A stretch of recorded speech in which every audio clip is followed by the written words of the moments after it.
Hola, buenas noches. A nombre del Colegio de Medicina Interna de Puebla, les damos las gracias por asistir a esta última plática del año 2021.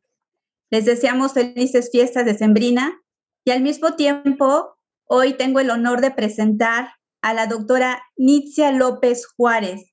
Ella es médico endocrinóloga adscrita al Hospital de Cardiología del Centro Médico Nacional Siglo XXI, egresada de la Universidad Nacional Autónoma de México, miembro de la American Diabetes Association y de la Sociedad Mexicana de Nutrición y Endocrinóloga. Ella nos va a hablar con el tema más allá del control glucémico para disminuir los desenlaces renales y cardiovasculares en pacientes con diabetes mellitus tipo 2. Doctora, bienvenida. Gracias por la invitación pues considerando que esta es la sesión que cierra el año, espero que no sea tan triste, ¿no?, el panorama que les cuento. En los últimos años, principalmente del 2018 a la fecha, el paradigma de el control de la diabetes ha cambiado en forma importante y el entendimiento de la enfermedad que aqueja a miles de mexicanos y a miles de personas en el mundo también lo ha hecho.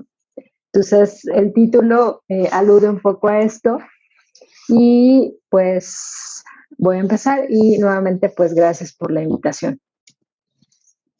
Y bueno, como sabemos, la incidencia global de diabetes ha ido aumentando a través del tiempo y se estima que para el 2045 habrá 700 millones de afectados a nivel mundial. La proporción de las muertes por diabetes que ocurren antes de los 60 años de edad es verdaderamente espeluznante, sobre todo porque se ha asociado a la pandemia de la obesidad, que en México es principalmente dada en mujeres, ¿no? Un poco en forma más local, en 2010 México ocupaba el lugar número 10 con 6.8 millones de personas viviendo con diabetes. Y sin embargo, para el no muy lejano 2030, se espera que México ocupe el lugar número 7, incrementando exponencialmente el número de pacientes que tienen o que viven con esta enfermedad. En general, como les comentaba, el porcentaje de la población con un diagnóstico previo en diabetes en la última en SANUT, pues es más o menos del 10.3%, siendo, como les comentaba previamente, las mujeres las más afectadas. Y en los hombres, bueno, generalmente esta parte puede estar dada o relacionada a que ellos también buscan menos los servicios de salud. Y regresando un poco a por qué el enfoque ha cambiado en la fisiopatología y en el tratamiento y el cómo vemos la diabetes actualmente, es porque si regresamos un poco en el tiempo, cuando Ralph Defronzo describió este octeto ominoso, que le llamaba así en el 2004, pues se hacía y se exhibía muy bien que la diabetes, o bueno, el fallo el metabolismo de los carbohidratos era debido a una serie de disfunciones de varios órganos, no nada más de la célula beta pancreática, sino también de la célula alfa, también del efecto de las incretinas, la alteración a nivel de la lipólisis, el riñón, que actualmente es un gran blanco terapéutico, con un incremento en la resorción de la glucosa, la disminución de la captación de glucosa por parte del músculo y el incremento de la secreción de glucagón, que esto se relacionaba importantemente con el incremento de la producción hepática de la glucosa, así como con la disminución de disfunción de neurotransmisores.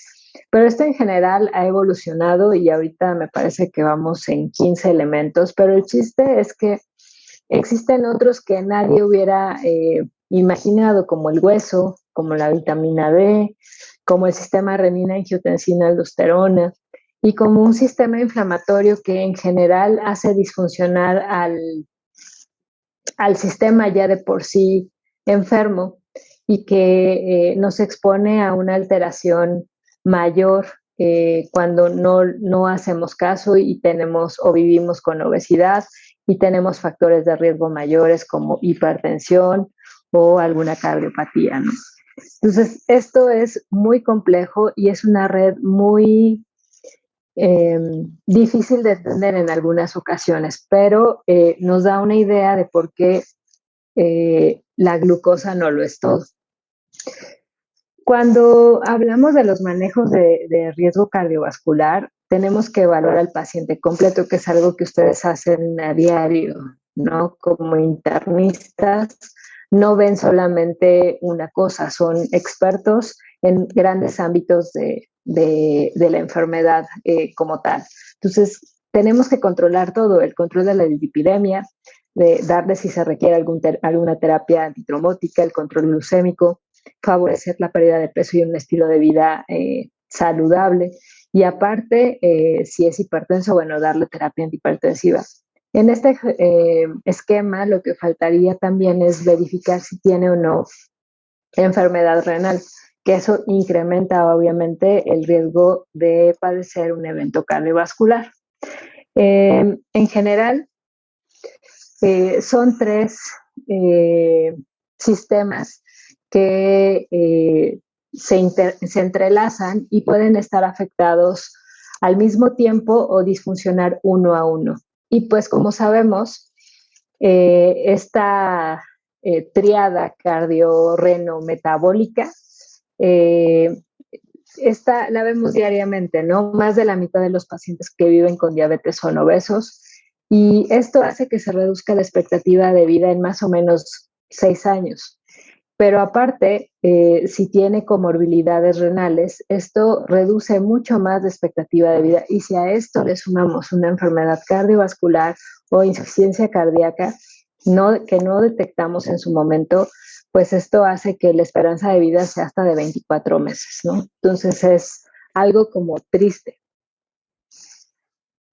Y las condiciones que elevan, y bueno, ustedes lo saben bien, el riesgo cardiovascular es, bueno, por ejemplo, si ya tiene una enfermedad coronaria establecida, si ya tiene falla cardíaca, si tiene enfermedad arterial periférica, si ya tuvo un evento vascular cerebral, si vive con retinopatía o tiene neuropatía, o, como había mencionado, tiene enfermedad renal crónica, ¿no?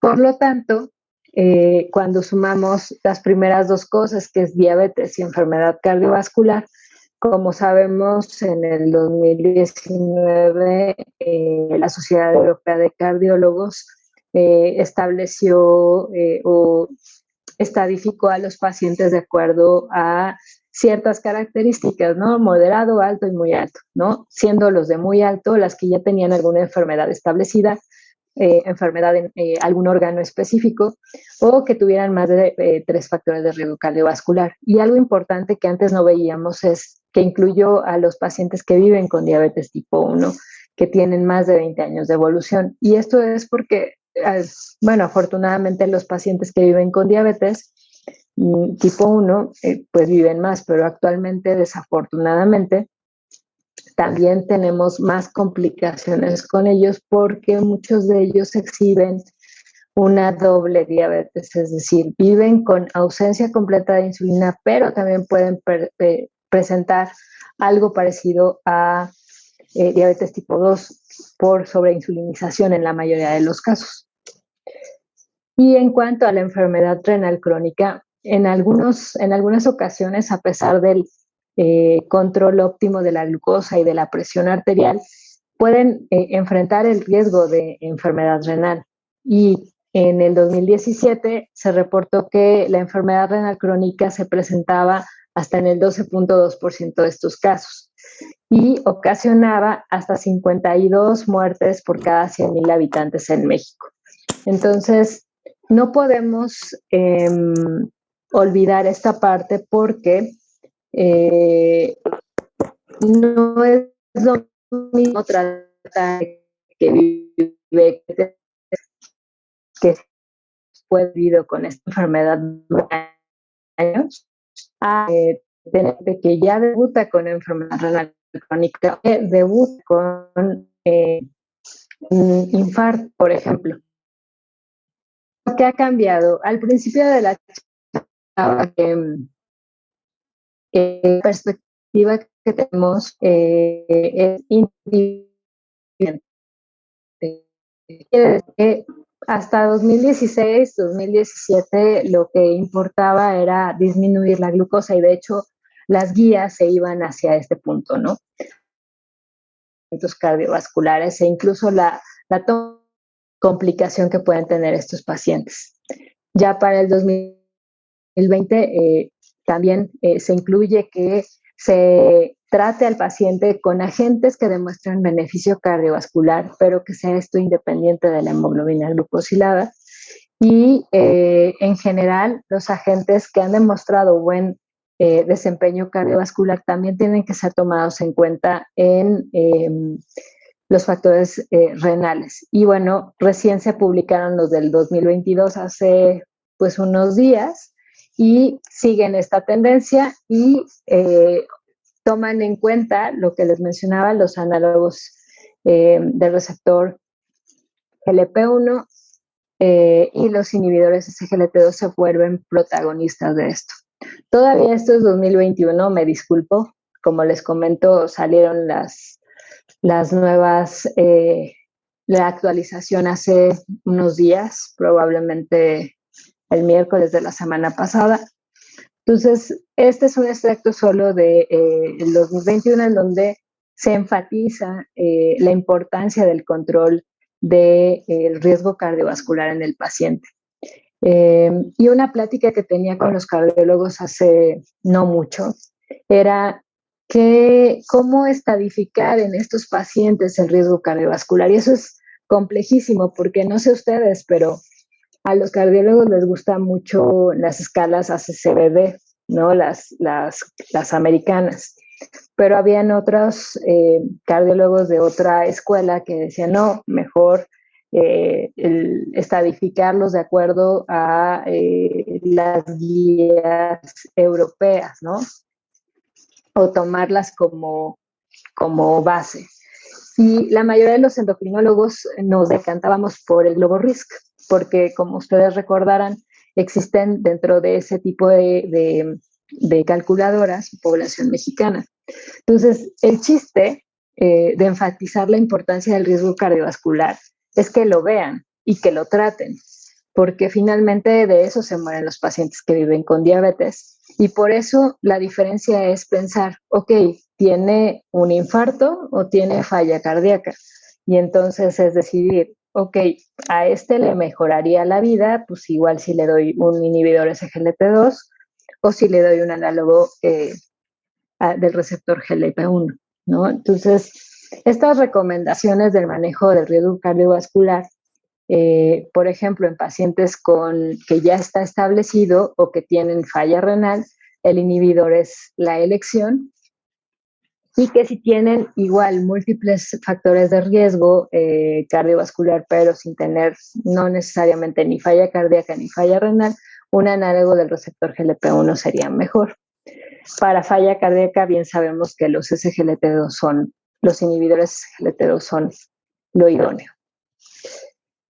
Y cuando hablamos básicamente de diabetes tipo 2 y de enfermedad renal, justo la plática que teníamos con los nefrólogos era en qué momento era el mejor momento para darles tratamiento. Y pues el chiste es no pasar de la hiperfiltración, ¿no?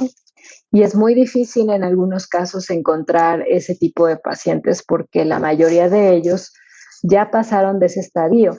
Y aunque en la enfermedad esto podría no ser fácil de controlar, pasando tal vez de la etapa 4, darles un inhibidor SGLT2 es un motivante porque puede reducir la progresión de falla renal hasta en 10 mililitros en 4 años, ¿no? Entonces, eso suena bastante prometedor. Sin embargo, y desafortunadamente, estos inhibidores no se pueden utilizar con filtrados glomerulares de menos de 30 mililitros minuto y solamente algunos GLP-1 han demostrado que pueden reducir la albuminuria, como por ejemplo la semaglutida, que actualmente ya la tenemos en forma oral. Y entonces, insisto, me disculpo porque son 2021, ya está en la 2022 y ustedes pueden hacer los comentarios que me digan respecto a esto. Todavía la primera línea son, en cuanto al tratamiento, es metformina y cambios de estilo de vida. Y sin embargo, si su paciente tiene indicadores de alto riesgo de enfermedad cardiovascular establecida o de falla renal, pudieran no empezar necesariamente con esto. Entonces, no tienen que pensar específicamente en la hemoglobina glucosilada, tienen que individualizar. Ahora, si la hemoglobina glucosilada es de más de 9, ahí no hay duda, es en automático y ustedes lo saben, insulina, ¿no? Entonces, si de aquí tenemos básicamente 3 escenarios, algunos que se intercalan unos entre otros. El primero es el riesgo cardiovascular más algún otro indicador que pueden elegir SGLT2 o GLP-1. En el área donde yo trabajo, que son cardiólogos, la mayoría elige SGLT2, inhibidores SGLT2, básicamente porque son fáciles de administrar y porque es más fácil convencer a una persona de que se tome una pastilla a que se inyecte un medicamento, pero la verdad es que los análogos han probado que son un estándar de calidad en el tratamiento de los pacientes, sobre todo que aparte vivan con obesidad, ¿no? Y los inhibidores SGLT2 para insuficiencia cardíaca, ustedes saben perfecto que tienen actualmente una indicación en FEBI conservada y en FEBI reducida. Entonces, en general, la mayoría de los pacientes con este tipo de enfermedad, que ahí lo importante sería detectarlos antes de que les pase esto, ¿no? ¿Cómo lo hacemos? Pues en el momento en que lo exploramos, pues verificar su riesgo, cuánto tiempo ha tenido esta enfermedad y si existen factores de riesgo, incluso pues hacer, aparte de un ecocardiograma, una valoración cardiológica, verificar que no tengan disfunción diastólica, que es de las primeras cosas que podemos detectar en pacientes que viven con diabetes, y es el primer fallo que nos indica que el miocardio está sufriendo, que las mitocondrias se están fragmentando en el miocardio y que están sufriendo por glucosa. Y cuando hablamos de enfermedad renal crónica, dependiendo de nuestro objetivo, si tenemos algún paciente que tiene disminución de la función renal, preferentemente un inhibidor SGLT2 será algo que nos pueda ayudar. También se puede dar un análogo GLP-1, especialmente semaglutida, pero pueden elegir el que tengan a la mano. Parece que la mayoría tienen un efecto protector, aunque no se ha sido demostrado en todos los casos. Y si no tienen enfermedad renal, y si tienen algo de albuminuria, en general podemos utilizar cualquiera de ellos. En general, algo importante es que estos medicamentos se pueden combinar con básicamente todo, especialmente los inhibidores SGLT2. Solo tienen que tomar en cuenta el riesgo que puede haber de infección urinaria. Y bueno, en su momento hubo una alerta con canagliflozina por enfermedad arterial periférica y amputaciones. Luego se determinó que no fue significativo, pero pues siempre es importante hacer dentro del ¿cómo se llama? Del escrutinio, el examen de pies de los pacientes para poder verificar esta parte, ¿no? es importante considerar que el riesgo cardiovascular ha sido tomado en cuenta en varias otras guías, no nada más las americanas de diabetes que yo les mostré al inicio, sino ha sido tomada por todos. Los cardiólogos han sido uno de los que han llevado el estandarte últimamente, ¿no? Y los otros, bueno, las guías CADIGO, ¿no? Que también hemos enfocado, creo, todos los esfuerzos a intentar mejorar la calidad de vida del paciente que está con nosotros o que está frente a nosotros y que tenemos actualmente las herramientas para ayudar a que la enfermedad renal crónica, la falla cardíaca y la enfermedad cardiovascular de alguna forma tengan un mejor pronóstico, ¿no? Y lo que todas ellas comentan es que no debemos ser glucocéntricos, ¿no? Que tenemos que ser muy cautos en individualizar nuevamente el tratamiento del paciente, verificar la hipertensión, la diabetes, la obesidad, la dislipidemia, cesar el tabaco y tener buen apego con el estilo de vida, nutrición y ejercicio, ¿no? Básicamente. Y pues dentro de las conclusiones que les comparto es que pues la diabetes es una enfermedad compleja, representa un gran grupo de interacciones metabólicas que son complejas y que implican genes y ambiente y que pueden variar dentro de un mismo paciente. Nuestro objetivo siempre va a ser el control de la enfermedad, pero no orientado solamente a la hemoglobina glucosilada, sino más bien a tener a un paciente que tenga mejores condiciones de vida, pero tomando en consideración el resto de su espectro de la enfermedad y el momento metabólico en donde se encuentra.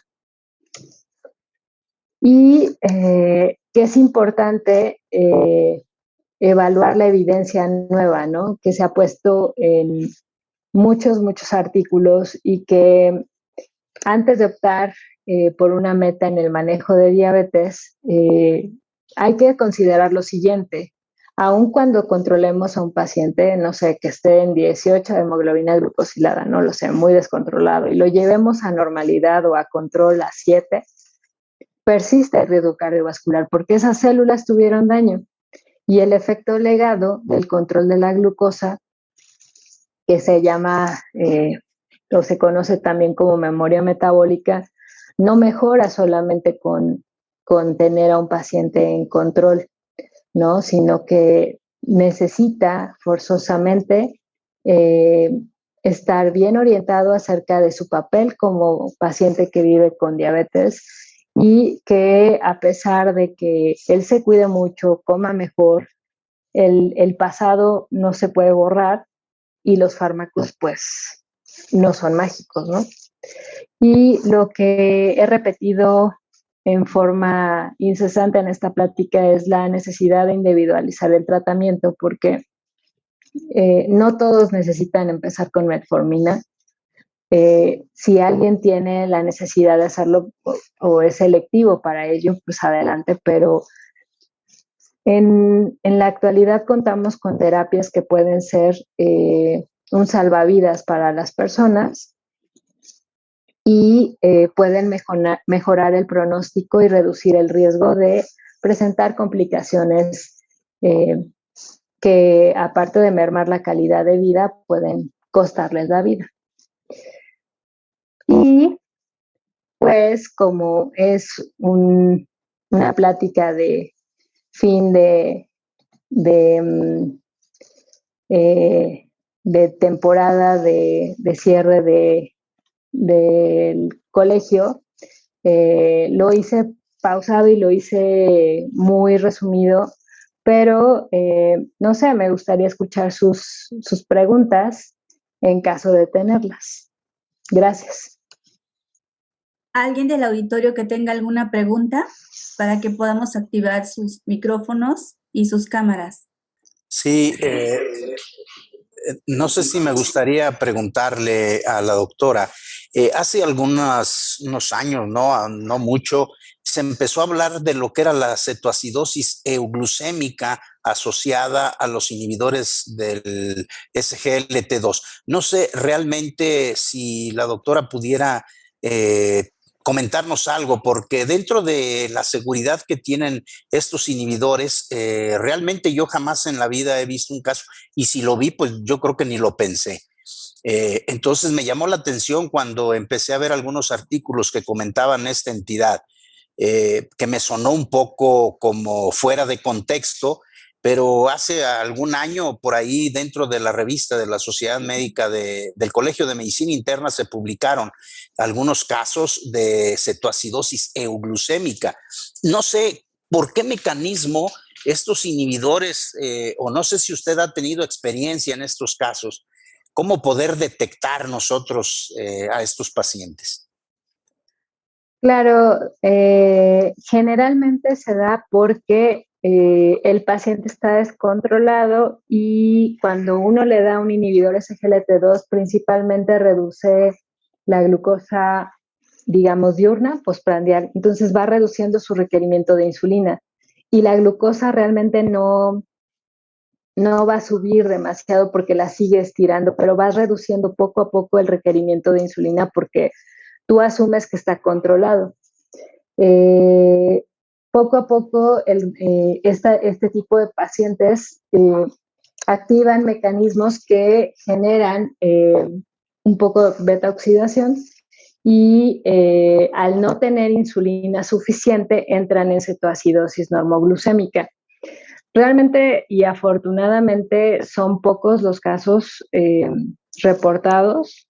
Personalmente no he tenido ninguno, pero sí algunos colegas han tenido experiencias que se sacan avante ajustando nuevamente la insulina que estaba usando el paciente generalmente.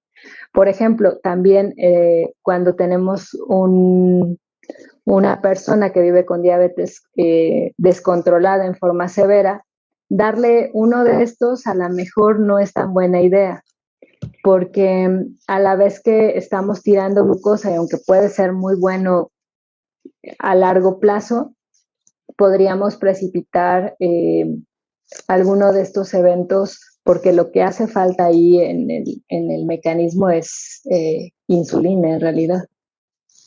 Entonces, era lo que pasaba en estos casos, a más control, porque estos fármacos son grandiosos con las glucosas de después de los alimentos, de los postprandios principalmente.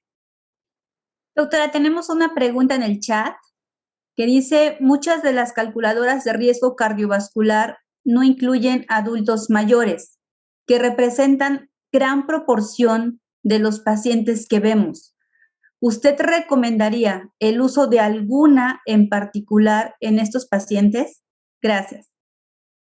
Pues en realidad no, teóricamente los pacientes adultos mayores solamente por tener más de 65 años se consideran como pues, de alto riesgo cardiovascular. Sin embargo, una de las que más pone de manifiesto el control de los diferentes factores de riesgo justo es GloboRisk, como que los individualiza más, pero en general se consideran de alto o muy alto riesgo cardiovascular los pacientes mayores, pero las metas de control de estos factores de riesgo se individualizan de acuerdo a la funcionalidad del mismo, ¿no? Y de hecho la Asociación Americana de Geriatras tiene como ciertas recomendaciones de acuerdo a ello, pero yo sugeriría básicamente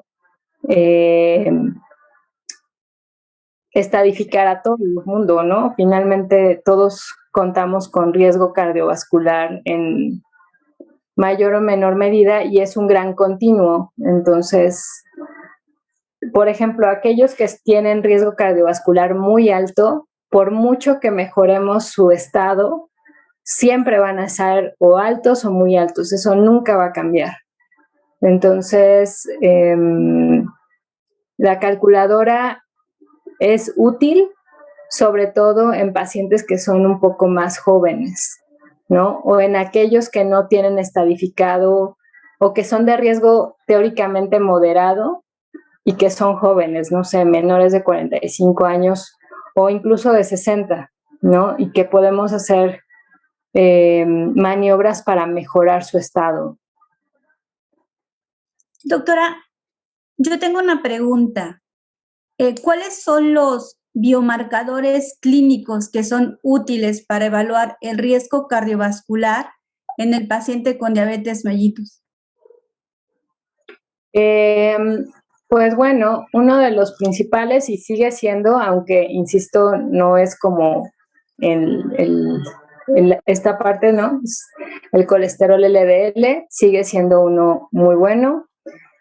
Actualmente se reconoce a la lipoproteína A pequeña como uno de los marcadores más importantes de riesgo cardiovascular y que todos, independientemente de si vivimos o no con diabetes, tendríamos que hacernos una vez en la vida este marcador. La hemoglobina glucosilada, la relación albúmina-creatinina, ¿no? La microalbuminuria. En casos escogidos se puede hacer una evaluación cardiológica.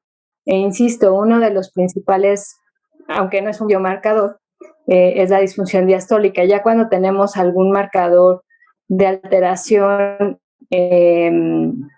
mayor con el corazón, pudiera ser el BNP-proBNP, el BNP e incluso actualmente el CA125.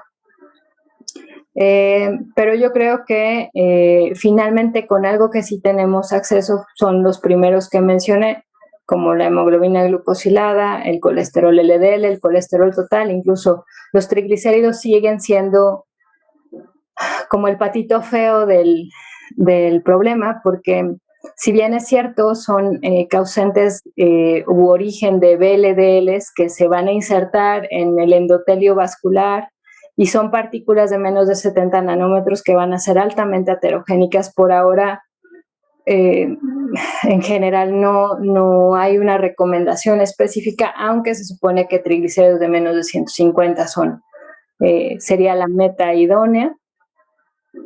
Y algunos más inespecíficos, proteína C reactiva, BCG, ¿no? Porque finalmente es un estado inflamatorio crónico. Ok, doctora, tengo otra pregunta.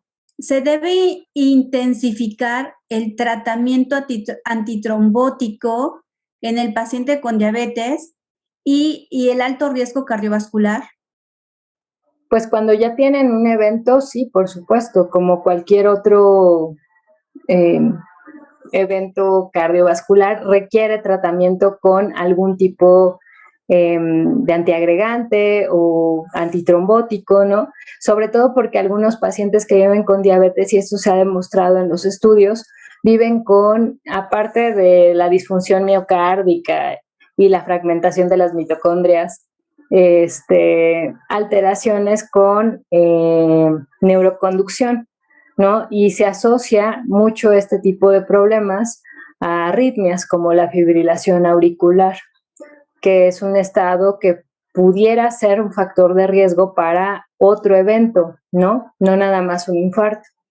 Entonces, la evaluación apropiada en pacientes de alto, muy alto riesgo cardiovascular para una terapia antitrombótica siempre va a ser una opción. Y uno de los primeros ejemplos es lo que les comento, la fibrilación auricular. Ok. Doctora, otra pregunta más. Entonces, ahorita pues tenemos ya nuestras fiestas decembrinas y sobre todo por lo que veo, si el control óptimo de la glucosa es suficiente para disminuir estos desenlaces. Como les comentaba, pues no necesariamente, ¿no? O sea, uno puede estar perfectamente bien actualmente, pero tiene una historia Y esa historia, pues en general ya tuvo un efecto a nivel celular. Antes se pensaba que sí, o sea, que el regresar a un estado inicial, a un estado, digamos, basal o normal o en control, podría como retroceder esta parte, ¿no? Evitar la memoria celular. Pero eso no es necesariamente cierto. Y hay pacientes que, aunque están controlados hoy por hoy, tienen alto riesgo cardiovascular o factores de riesgo que los van a tener como en una calidad de vida disminuida por las comorbilidades que presentan. Y también yo creo que depende del tipo de diabetes, ¿no? Porque no podemos hablar en la misma sintonía de diabetes tipo 2, que una diabetes tipo MODY, que una diabetes tipo 1. No sé, es cuestión de verificar también el tipo de diabetes con el que se vive. Bueno, a nombre del Colegio de Medicina Interna de Puebla, agradecemos la participación de la doctora Nitzia López Juárez por su brillante ponencia. Muchas gracias, doctora, por apoyarnos, sobre todo en la actualización continua para el médico internista, que es el propósito de estar en este colegio. También les informamos que a partir del próximo jueves 13 de enero del 2022 vamos a iniciar en las instalaciones del Hospital MAC de Puebla las sesiones académicas que van a ser en modalidad híbrida.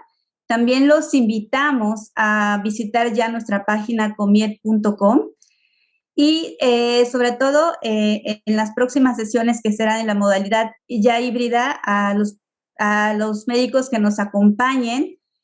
Sobre todo vamos a tratar de darles, pues, iniciar el 2022 con sorpresas. Tendremos algunas rifas, algunos regalos para los médicos y pues iniciar con lo mejor en este 2022. Les deseamos unas felices fiestas decembrinas y pues sobre todo a cuidarse mucho porque seguimos aún con esta pandemia. Muchas gracias a todos.